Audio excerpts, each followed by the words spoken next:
पहलगाम हल्ल्यातील संशयित दहशतवाद्यांना सैन्याचा दणका। कालपासून एकूण 5 दहशतवाद्यांची 7 घरं जमीनदोस्त।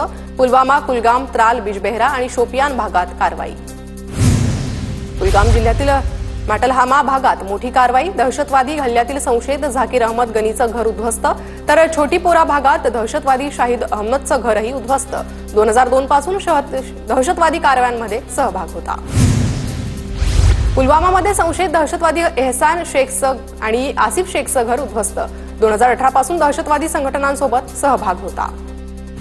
पाकिस्तानी पीपल्स पार्टीचे प्रमुख बिलवाल भुट्टोंचं चिथावणीखोर वक्तव्य। एकतर आमचं पाणी नदीत वाहेल किंवा त्यांचं रक्त। भारताची लोकसंख्या जास्त असू शकते, पण आम्ही धाडसी लोक आहोत। सिंधू जल करार स्थगित केल्यानंतर बिलवालचं चिथावणीखोर वक्तव्य। चिनाब नदीची पाण्याची पातळी 2 ते 3 फुटांनी घटली। पाकिस्तानच्या सियालकोटमधील व्हिडिओ समोर। भारतानं सिंधू पाणी करार स्थगित केल्यानंतर नदीच्या पाणी पातळीवर परिणाम। भारतीय लष्कराकडून पाकिस्तानला जोरदार प्रत्युत्तर। प्रत्युत्तरात लष्कराकडून एलओसीवरील पाकच्या लष्करी चौक्यांवर गोळीबार। तर भारतीय लष्कराकडून पाकिस्तानला जोरदार प्रत्युत्तर देण्यात येत आहे। एलओसीवरील पाकच्या लष्करी चौक्यांवर गोळीबार करण्यात आलेला आहे। तर पहलगाम हल्ल्यानंतर भारत पाक सीमेवर देखील तणाव पाहायला मिळतो।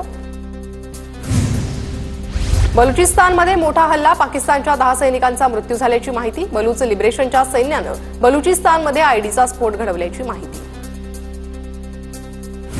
जम्मू काश्मीरच्या कुलगाममधून 2 संशयितांना अटक। बंदुका आणि काडतुसं जप्त। दहशतवाद्यांना मदत करत असल्याचा संशय। दरम्यान काल भारत पाकिस्तान सीमेजवळील गावातून मोठ्या प्रमाणात दारुगोळा जप्त।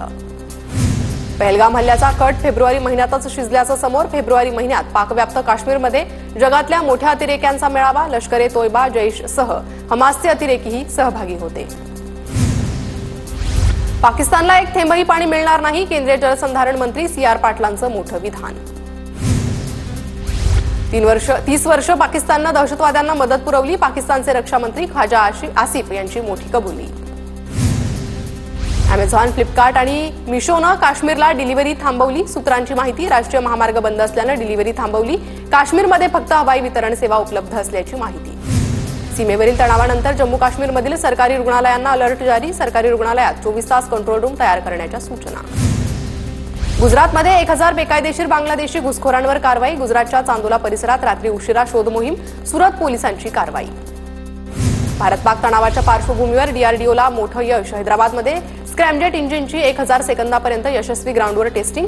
स्क्रॅमजेट इंजिन हायपरसोनिक मिसाईलमध्ये बसवलं जाणार। पाकिस्तानी नागरिकांकडून सर्व प्रकारचे व्हिसा 27 एप्रिलपर्यंतच वैध, तर मेडिकल व्हिसा 29 एप्रिलपर्यंतच वैध असणार। हिंदू आहेत म्हणून दहशतवाद्यांनी पर्यटकांना गोळ्या घातल्या असं म्हणतात, पण यात काय सत्य आहे याची आपल्याला माहिती नाही। जगदाळे कुटुंबियांच्या भेटीनंतर शरद पवारांचं वक्तव्य। पर्यटक मारले गेले, त्यांचे नातेवाईक काय म्हणाले हे मी ऐकलंय। पवार साहेबांनी पर्यटकांचे नातेवाईक काय म्हणाले हे जाऊन ऐकावं, फडणवीसांचा सल्ला। काश्मीरमधून 343 पर्यटक पुण्यात परत। उर्वरित पर्यटक उद्यापर्यंत पुण्यात येणार, जिल्हा प्रशासनाची माहिती। काश्मीरमधून 800हून अधिक पर्यटक मुंबईत। राज्य शासनानं आतापर्यंत 800 पेक्षा अधिक प्रवाशांना मुंबईत परत आणलं। पहलगामच्या आघातांवर बीएमसीकडून मानसिक समुपदेशनाची फुंकर। कुटुंबियांसाठी मुंबई महापालिकेची मानसिक आरोग्य सेवा। वैद्यकीय महाविद्यालयांमध्ये स्वतंत्र डॉक्टरांची नियुक्ती। जळगावात आंतरराष्ट्रीय हिंदू परिषद आणि बजरंग दलातर्फे पहलगाम घटनेचा निषेध। जिल्हाधिकाऱ्यांना दिलं निवेदन। आरोपींना कडक शिक्षा देण्याची मागणी। धुळ्यात शिवसेनेच्या अल्पसंख्याक विभागाकडून पहलगाम घटनेचा निषेध। शिवसैनिकांकडून पाकिस्तान विरोधात जोरदार घोषणाबाजी। पुण्याच्या शिरूरमध्ये विश्व हिंदू परिषद आणि बजरंग दलाचं आंदोलन। पहलगाम हल्ल्याच्या निषेधार्थ पुतळे जाळत जोरदार घोषणाबाजी। मनसेच्या प्रतिसभागृहात सहभागी होण्यास भाजपचा नकार। ठाकरेंच्या शिवसेनेलाही मनसेनं आमंत्रित केल्यानं भाजपचा नकार। ठाकरेंच्या शिवसेनेनं मुंबईची वाट लावली, मुंबई भाजपचा आरोप। उपमुख्यमंत्री अजित पवार परभणी दौऱ्यावर। जिल्हाधिकारी कार्यालयात अधिकाऱ्यांसोबत बैठक। विविध कामांचा आढावा घेणार। नॅशनल हेराल्ड आर्थिक गैरव्यवहार प्रकरणात सोनिया गांधी, राहुल गांधींना नोटीस बजावण्यास नकार। दिल्ली न्यायालयाकडून राहुल गांधींसह इतरांना तात्पुरती नोटीस बजावण्यास नकार। स्वातंत्र्यवीर सावरकर मानहानी खटल्याची पुढील सुनावणी 9 मे रोजी होणार। काँग्रेस नेते राहुल गांधींविरोधात सात्यकी सावरकरांची याचिका। मुंबई विमानतळ परिसरामध्ये उभारण्यात आलेला शिवरायांचा पुतळा डीजीसीएकडून अडथळा म्हणून घोषित। विमान उड्डाणाला अडथळा ठरणाऱ्या वास्तू आणि बांधकामांच्या यादीत शिवरायांच्या पुतळ्याचाही समावेश। एल्फिन्स्टन ब्रिज तोडकामाला 2 दिवसांची स्थगिती. स्थानिक आमदार कालिदास कोळंबकरांकडून निर्णय जाहीर. तुर्तास नागरिकांकडून आंदोलन मागे, तर सोमवारी चर्चेसाठी बैठकीचं आयोजन. महाराष्ट्र केसरी आणि हिंद केसरी यांच्या वार्षिक मानधनात भरीव वाढ केल्याबद्दल मुंबई महापौर केसरी आबासाहेब काळे युवा क्रीडा प्रतिष्ठानच्याकडून अजित पवार आणि क्रीडा मंत्री दत्ता भरणेंचा सन्मान. बोगस शालार्थ आयडी बनवून बोगस शिक्षक शिक्षकेतर भरती झालेल्या कर्मचाऱ्यांवर अटकेची टांगती तलवार. प्रकरणात 9 आरोपींना अटक. अधिकारी संस्था चालकांचा समावेश.